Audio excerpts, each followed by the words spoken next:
Welcome to Bobby Owsinski's Inner Circle. I'm Bobby Owsinski, and this is a show all about music, music production, and the music business. My guest this week is 18-time Grammy-winning engineer Benny Faccone. First of all, you'd be surprised at the number of people that are earning $50,000 or more on Spotify. According to Spotify, there are 13,400 artists that generated more than $50,000 last year. They expect that number to jump to 25,000 in 2025. Now, stop jumping up and down because this sounds great, but when we really dive into the numbers, we find something out that maybe we don't want to hear. There are 7 million artists on Spotify. Now, actually, Daniel Ek himself says there's 8 million creators, but 1 million of that accounts for podcasters. So there are 7 million musical artists on Spotify. That means that only 0.2% are earning $50,000 or more per year. It gets worse. Don't forget that 50% or more goes to the record label and publisher. And if you play in a band, that gets divided by the number of people in the band. So $50,000 is a nice sum of money to get, and you can live okay if you get it all. But it takes an awful lot to get there. Now, it's always been difficult to make it in the music business. Doesn't matter when you get into it, it's always been difficult. Now, that being said, it used to be easier to earn a living in the past than it is now. Now there are fewer gigs because of DJs, because of the demand for smaller combos, and just because it's kind of the same amount of money that people are getting paid 10 and 20 years ago. So it's a lot more difficult because of that. But on the other hand, in some ways, it's easier not to make a living, but it's easier to actually make it big.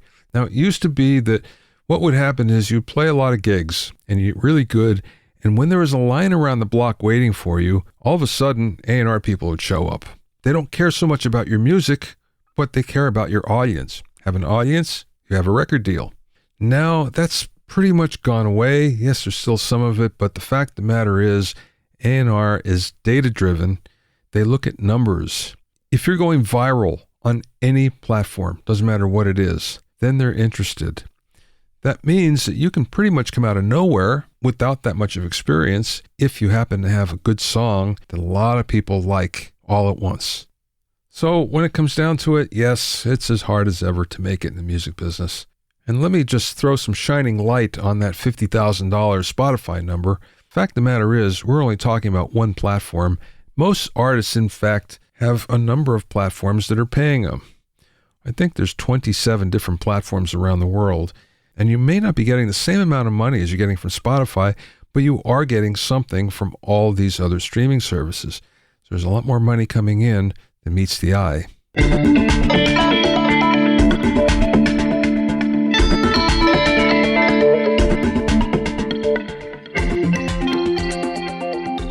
If you have any questions or comments, you can send them to questions@bobbyowsinski.com. Also, get an expert analysis and objective opinion of your songs and mixes as a member of my Hitmakers Club. Go to hitmakersclub.com to learn more.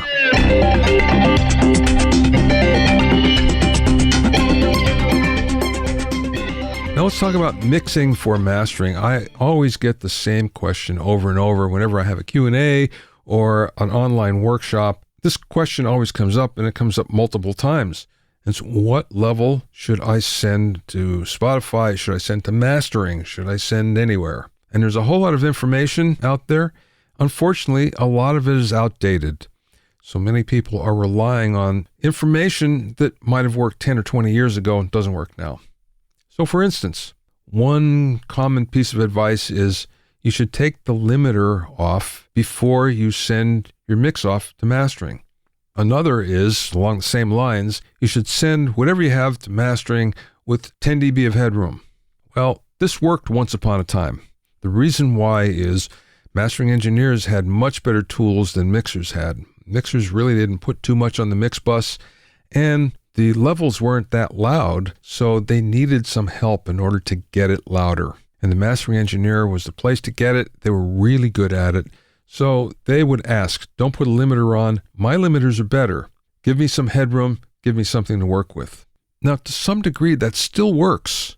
Mastering engineers love it when you give them headroom. Mastering engineers love it when something isn't too squashed. That being said, the problem is if you have a mix that you love, don't touch it. Just send it off to mastering. If you have a mix that a client has signed off on, don't touch it. Just send it off to mastering. The reason why is that, well, you can't always rely on the mix getting better. Yes, sometimes mastering engineers can work magic. Other times, not so much so. So, the rule of thumb is, you like it, don't touch it. Now, what I always tell people is, okay, if you are sending it off to mastering, then contact the mastering engineer and ask what he or she wants from you. And they'll give you guidelines, and you should try to mix within those guidelines. But if whatever you do doesn't meet what everybody likes to hear, then you should just go ahead, do what you have to do. And mastering engineers are good enough these days, they know how to deal with almost anything that comes in. So remember, mastering engineers are there to help. The better the mastering engineer, the more they'll help you. But that being said, most of the time, they're not miracle workers, so don't expect one.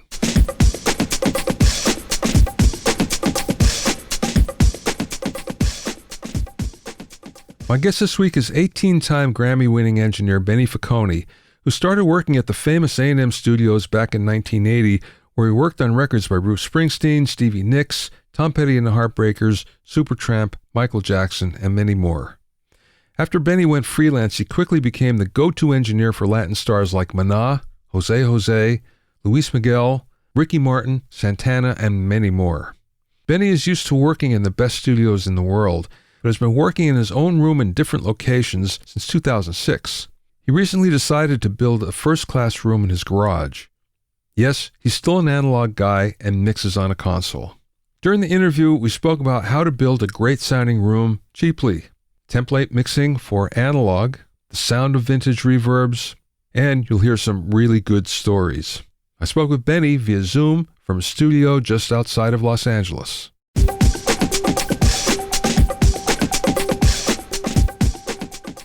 I just looked, it's exactly 3 years since the last time you were on.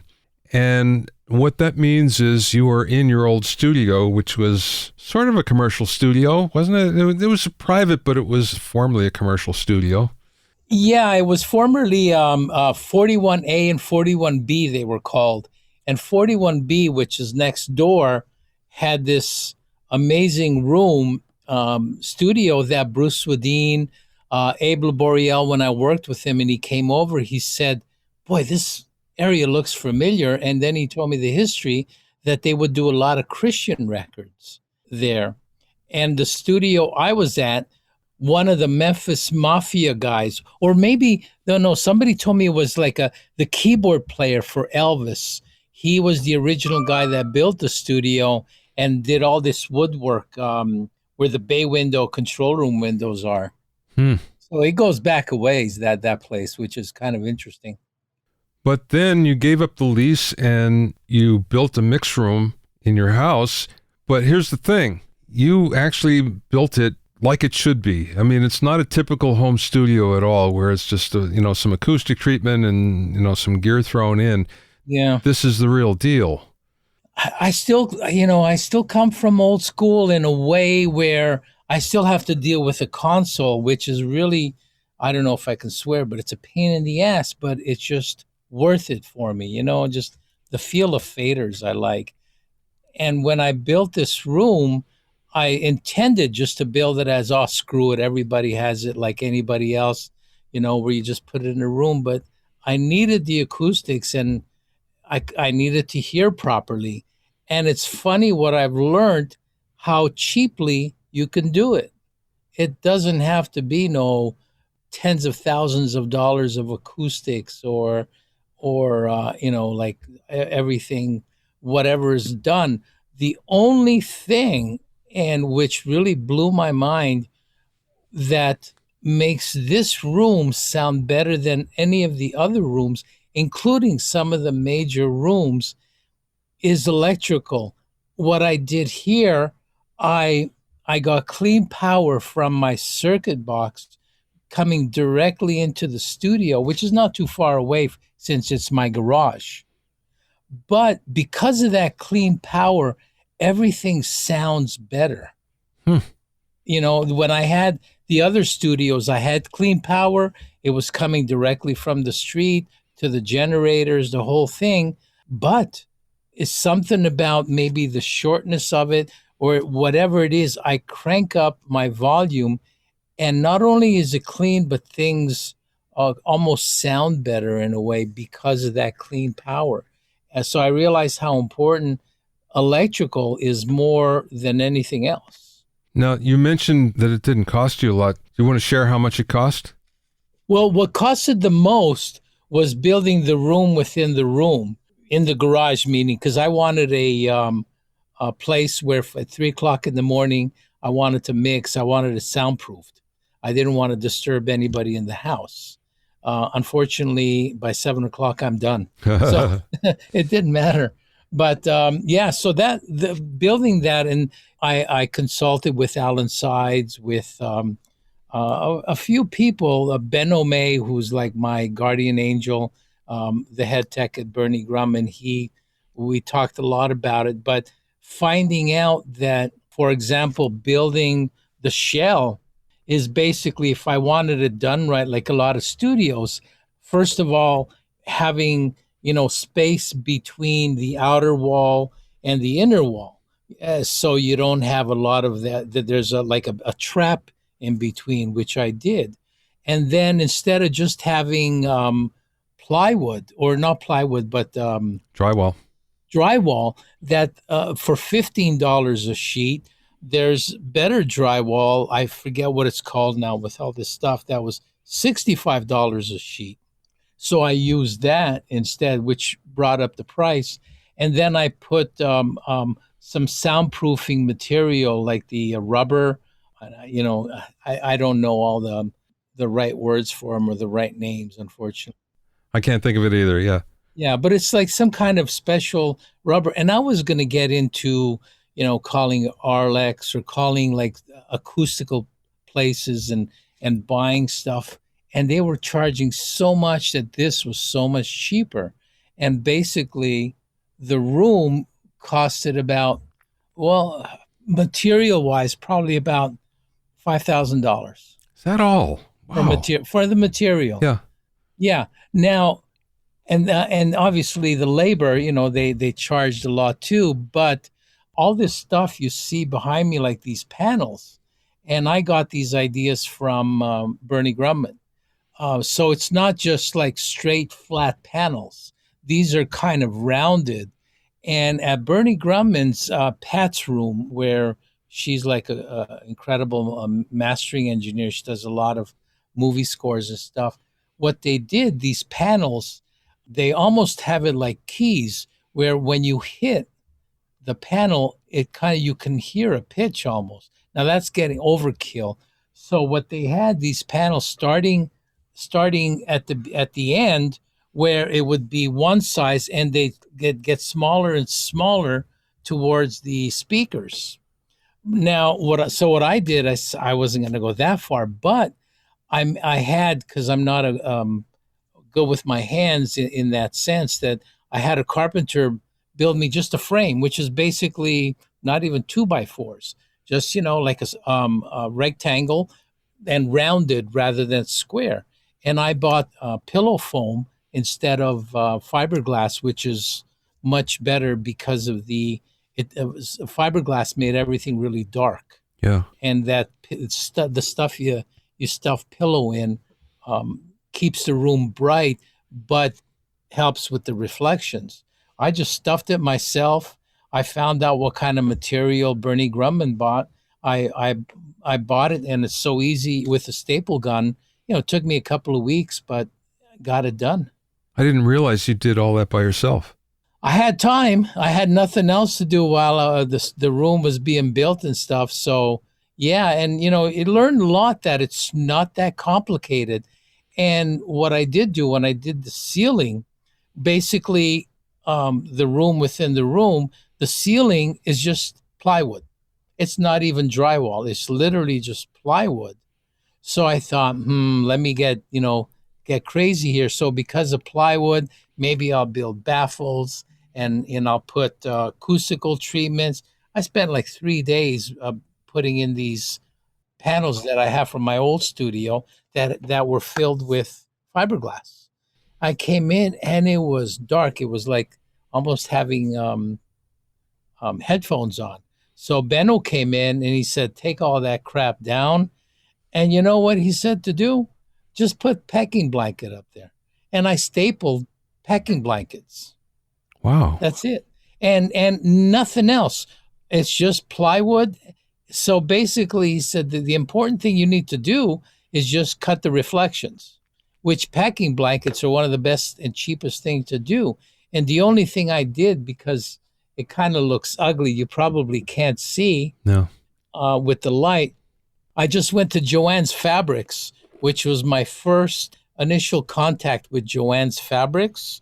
Oh my God, you want to go in there and talk about women who like fighting for material and stuff. Yeah, I've been there. Yeah, I know.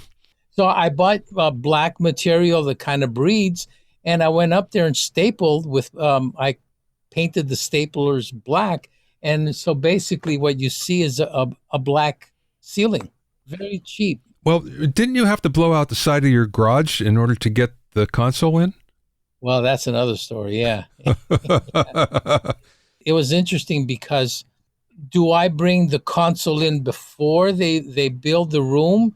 Because there was no way of getting it in here. The console is exactly 11 feet 1 inches, which is even bigger than a Neve or, like a normal Neve, because this is an extended Trident 80C. It's a 48 with 24 instead of 32 in with 24, and a producer's desk, which has a patch bay. So it was very big, and I had to blow out my garage entrance, so I made a double door. And when the room was done, I had to kind of angle it in a way and finagle it in here. But that's what happens when you don't want the simplicity of just having a computer. Now, see, I was under the impression that makes a lot more sense than what I thought you did. I thought you blew out the side wall and just took it in sideways like that. But that makes more sense. Yeah. Well, basically, the outside, I have like a little walkway. So the movers came, the piano movers, basically, and they just kind of backed up and then kind of sideways kind of finagled it in. So I have my door to the entrance to the garage, and then come in, and then there's a door to the studio. So they kind of just went sideways. I don't know if you can tell, but it was a trip. It's nerve-wracking because I had the same problem in my older studio where I was at, that we thought we can bring it in. There's plenty of room. Problem is, it needed to turn to get in the door. Yeah. And the movers had to lift it up, and it was off by 1 inch. Oh. It couldn't go up and turn, so we had to blow out a whole room to turn it and go in. So yeah, those are the fun parts about having an analog console, where you deal with all that stuff. Yeah, I never thought to ask you about that in your old studio, how you did that, because there's some turns there to get into the control room, and it's like, wow, how did that happen? Well, there's a back door that you kind of can walk in, and then my door was right here, and then there's a walkway. So they brought it in, and they brought it in, lifted it up, and they were going to turn it, bring it down, and go in.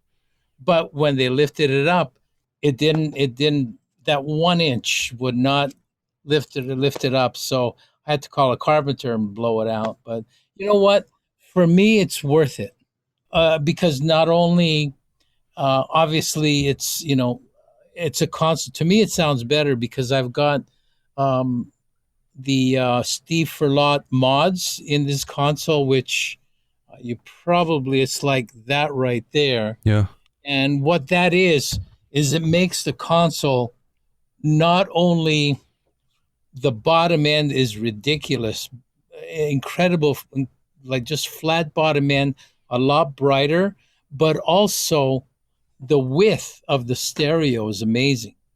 If you mix in the box, even though it doesn't really matter because people listen on their little phones or boombox or cars, but if you listen to stereo and Pro Tools, you're literally listening to 9 o'clock and 3 o'clock.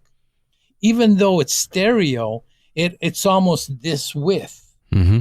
But when with Steve Furlot's mod, it makes the console this way. So it kind of like just opens it up. Now, it just alone, an analog console alone will do that. If you have the Neves and SSL, they sound amazing. But the Trident, it's not as good as the other console, but it just literally, you can hear a guitar, if you put it to the left, you'll hear it here. You won't hear it there, like where your ear is, you'll hear it. It really spans it out. It's hard, unless you really sit down and listen to it. It just blow me away just what it sounded like, the difference. You have a lot of outboard gear, hardware. How much do you use it? You still use it all? All of it. Actually, if you see my patch bay, sorry, I've got things. Yeah. If you see that patch bay, which is basically a snake, I don't touch it. So everything is basically, I've got my signal paths, for vocals, and I don't move it much. I mainly move the levels coming from Pro Tools to go into my gear. You're doing kind of what Chris Lord-Alge does. Yeah, I guess I am. And the reason why I did it, I don't know what his reasoning was, probably the same, is for recalls. Because if I ever have to do a recall, I don't have a total recall console. So I just have fader automation. So basically, if I just notate the panning and the EQ, different here or there, I can recall anything because the analog gear never gets touched. You never change the settings in your analog gear? Very, very little, if that, because, I don't want to say do the same thing with the kick or the snare, but the sounds are different, but the levels are the same and the compression is pretty much the same. And EQ is the same thing. I'll always hit that 400 hertz, some of the trash, and get rid of that and get that sound that I'm looking for. I tried the Bruce Springsteen one where, the kick, he'll hit it hard at 3K and get that Michael Jackson punch. So it's more of kind of a kick. I just like it more round. So what I've learned from the engineers that kind of I worked with, they take out the 400 and just make it bigger. Yeah. And the punch comes from the 3K still, but just there's like taking out some of the trash. Do you know who Billy Decker is? No, I don't think so. He's like the Chris Lord-Alge of Nashville. Oh. And he's had a lot of hits, but he does what he calls template mixing, which is very interesting, but it's the same idea where he has the same plugins and the same settings on every channel. Yeah. And what he'll do, though, is he'll go in and he'll clip gain things so it's at the right gain in order to activate everything the right way.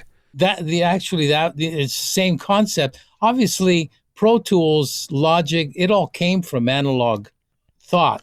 So yeah, I can see where that is. The only thing that I don't like about that is the fact that also, and if you talk to anybody that deals with analog, it's not only the signal path, but also the sound that they're looking for. So obviously, I'll go through a 160 dBx limiter, not only to limit, but also for that sound. I still haven't heard that much of a difference if I used a plug-in version of it. So you get the compression, but I don't get that sound. And the more I start adding plugins, the more, really doesn't give you that human element of what you're looking for sound-wise. Yeah. If that makes sense. What are you using for reverb? Well, that I'm embarrassed to say, but to me, it still sounds better than any reverb that I heard on here, and that's an SPX 90. Wow. And a Rev 7. Huh.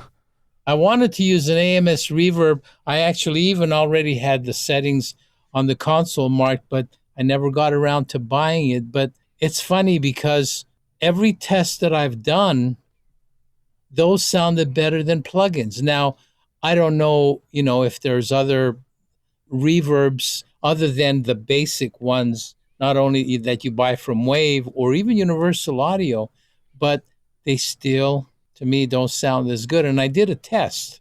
I don't know if I told you this before, but I used to love, and actually everybody used to use the EMT 250 reverb. Right. I mean, that was, from Al Schmidt to Bruce Springsteen. I've learned that it wasn't coming from me. It was, the great engineers. And Bruce would use it on strings. He would use it on vocals. Even my old mentor, Don Hahn, who would do the same. The EMT 250 was the reverb to use if you don't have a plate from a good studio. So and whenever I go to Conway, all my old records up until I started, going to home studios were always EMT 250s. All my old records. And any Michael Jackson record you hear from Swedin or Quincy Jones, it's an EMT 250 with just reverb setting. Right now, it's like a $30,000 piece of gear, and all you use it for is reverb. Yeah, yeah. So one day, this guy called me and he said he wanted me to mix a song because he heard some records I've done in the 90s and he liked the string sound. So, let me back up a second. I teach at school a little bit, and one day they got a hold of all the new plugins, and one of them was an EMT 250 plugin, which I was really excited to listen to. So I did a test. I had the plugin, and I used it and A-B'd it with an SPX 90 on the drums. SPX 90 blew it away. Wow. Obviously, and the SPX 90 was just, it's not that great of a reverb to me. If you, from the old days when we had plates, AMS reverbs, EMT 250s, those were the shit. But then one day when this guy called and said he wanted me to mix, I said, the great string sound was from great reverbs, and I used the EMT 250. I said, well, let's get one. Okay, so rented one. It's like $125, $150 a day. We got it in, and I said, I got to do a test. So I tested it from the SPX 90 to the real 250, and the 250 blew the SPX 90 away. Yeah. So that's kind of that was my test. I remember visiting Don Hahn on the Paramount stage, Paramount Pictures, and he was doing a Star Trek date, as I recall. Yeah, he would do a lot of those. He had two EMT 250s, one for the strings and one for the horns. Yeah, for different reverb time settings. Yeah. Everybody. I mean, any studio you go to, and I hate to say it, but if you remember Design Effects, Gary Ladinsky, who retired now, that's how he made his living. He would rent out his EMT 250s and his AMS reverbs. That's how he would go from studio to studio with his cartridge and rent it out and make money. Yeah, there you go. Not many of them around, so sure, you could do that. No, we got used to plugins, and I would never listen to Sirius to satellite radio. 'Cause to me, they're literally, MP3 files or whatever. And when I do, you literally, all it is loud vocals and like drums, and the music is kind of like just back there somewhere, unless it's a great mix or the Beatles. But still, it's a little different. But I got used to it too. You get used to all that stuff, and now we're used to that. And everybody, with the loud vocals, because you can make them perfect. That's what everybody wants. Sirius used to bug me because it sounded like it was flanged. There's like a light flange on it, and it was like, ugh, I hate this. Yeah, you get used to it. We got used to. I fought CDs tooth and nail. I fought digital, and what do I know?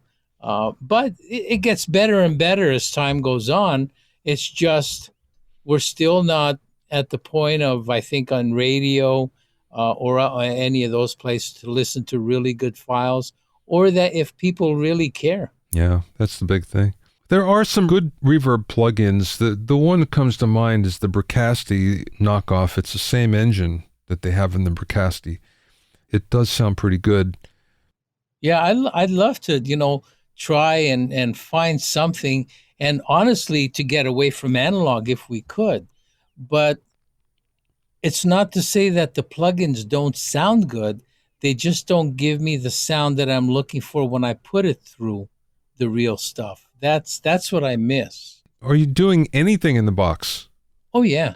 I don't have that much stuff. I've got, 5 160Xs, a couple of 160s, 7, or I don't have that much, but oh yeah, I use a lot of 1176 compressors.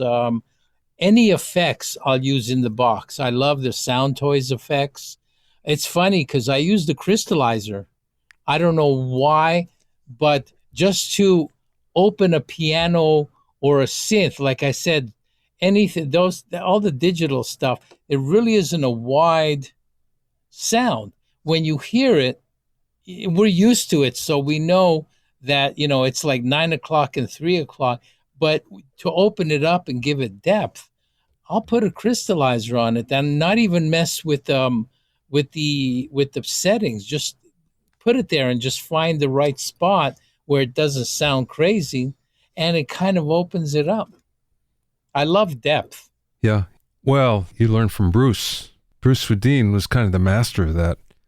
Yeah. Yeah. I wish I would have assisted Al Schmidt a lot more, who's another amazing guy. But what I've learned from Bruce, man, how he would like shape things and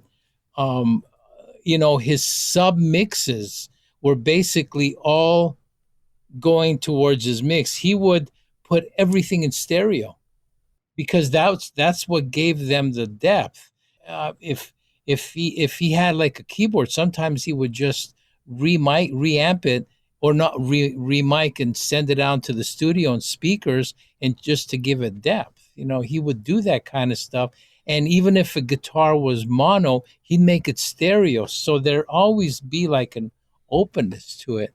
And the one thing that I wish I would have learned from Al is a master not only in everything, but his vocal sounds are just freaking unbelievable. But how much of that is recording with him?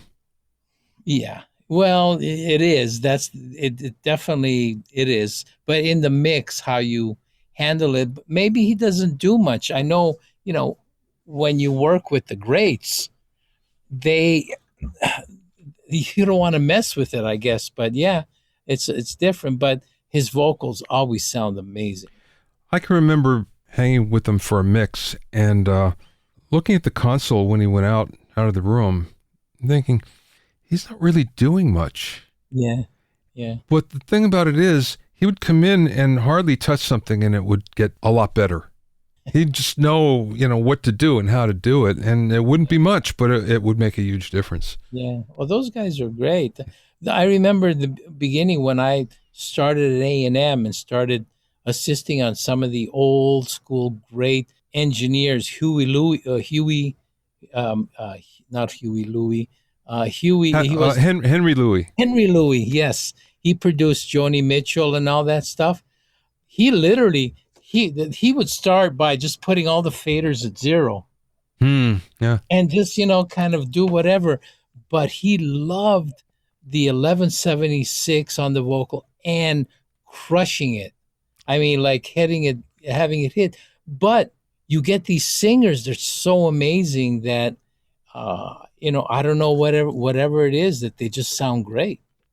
I remember you telling me a story. I'm not going to mention the artist. It was a major artist that came to your old studio, and you rented a C12 and you rented, an LA2A and everything, and you thought you had a great sound until the producer came in, and then it sounded pretty bad, and you were shocked, and nobody said a word. And then when you looked after everybody left, it was all the plugins they were using while recording. Yeah. Yeah, it's exactly that, because these guys had their templates that no matter what, they will go through that template. No matter, and that's how they start. And actually, A couple of times, a different producer that came in, they brought their engineers, and he said, "Oh, just open up your template, no problem." I don't have a template, but I did. I was able to save some of the templates. I've got them on my computer here, but I never use it because it's just like, I'm one thing I do got to admit though, those vocal producers, they make gold out of anthill. Let's be Yeah. nice about it. And the things that they can do to make the vocal sound amazing in the sense of pitch and performance. The only thing they can't do is the feel. But the things that it's almost like you have to, when you hear something, you have to know, can this be fixed or not be fixed? When I would listen to it, I was go, what the hell? How are they going to sing that? Because I grew up a lot of people in the old days where you keep punching in until the performance and the pitch is right, because we didn't have, no Pro Tools and stuff. So, yeah, it's a little different thought. Those are the days when you had to get it right. Yeah, yeah, and the singers like couple of Barbra Streisand records that I did. They said, your S's are a little too much. Should I put a de-esser on it? She goes, no, I'll take care of it. And they can actually fix their voice, lower the S's and do stuff. Well, it's the same thing as with the drummer, a good drummer, where you say, wait, your cymbals are too loud. Okay, take care of it. And there's less cymbals the next take. Right. Your toms are not loud enough, and then it's fine after that. Yeah. Well, my favorite story is, I won't mention names or anything, a drummer, I probably told you this 100 times, that still my favorite, where when Pro Tools was starting out and everybody was an engineer kind of a thing, because you can be. And they were doing a tracking session, and the engineer went up to the drummer and said, could you play softer in your kick? You're peaking on my meters. That's the difference, isn't it? Yeah. These days. But I think it's getting better, like everything else. We're learning, we get used to it, and maybe not in my time, but it is getting better and better. Or we're getting used to it and getting better. I don't know. You've done mostly mixing for quite a while now, and now you're doing some recording again. Yeah, I am. I still enjoy doing some recording. I didn't know how much I loved tracking with 4 or 5 people in the room. I've done maybe 3 or 4 of that this year and a few last year, obviously the pandemic, but it's so much fun, especially if you've got, I did a session with Greg Bissonette, Abe Laboriel, George Deering, Ramon Stagnaro, and they're in there, man. You just enjoy what they play. It's so much fun. It's not like, oh man, I've got 4 weeks of fixing to do. And you can get a sound too. Yeah, right. Last question. So let's get back to your studio for a second. So if someone was going to pursue doing the same thing, what would you suggest to them? What would be your advice? The first thing is to make sure you get something that you hear properly, that not only sounds great in your room, but that sounds great when you take it out. That's the hardest thing that people now, if they're mixing on headphones or mixing with just speakers and no acoustics, they walk out and there's like tons of bottom end or no bottom end. Everybody has their own opinions and way they want to hear things. And I hear some great creative stuff being done by even kids. It's different than what I would do. But some of the stuff, it sounds great in the room. It's just they don't have the right listening tools more than anything else. And that's the most important thing. If you want to hear more from Benny, he's also appeared on podcasts number 5 and 171 of my Inner Circle podcast. You can find out more about him at bennyfaccone.com. That's Benny Faccone, Faccone, all one word, .com. Thanks for listening and being in my inner circle. Remember, if you have any questions or comments, you can send them to questions@bobbyowsinski.com. To listen to other episodes of Bobby Owsinski's Inner Circle, go to bobbyowsinski.com and select the podcast tab, or go to bobbyoinnercircle.com, or you can find it on Apple Podcasts, Stitcher, Mixcloud, Google Podcasts, Spotify, Deezer, TuneIn Radio, Radio Public, and Podbean. At bobbyowsinski.com and bobbyoinnercircle.com, you'll also find a sign-in form for my newsletter and for alerts for new podcasts. This is Bobby Owsinski. I will see you next time.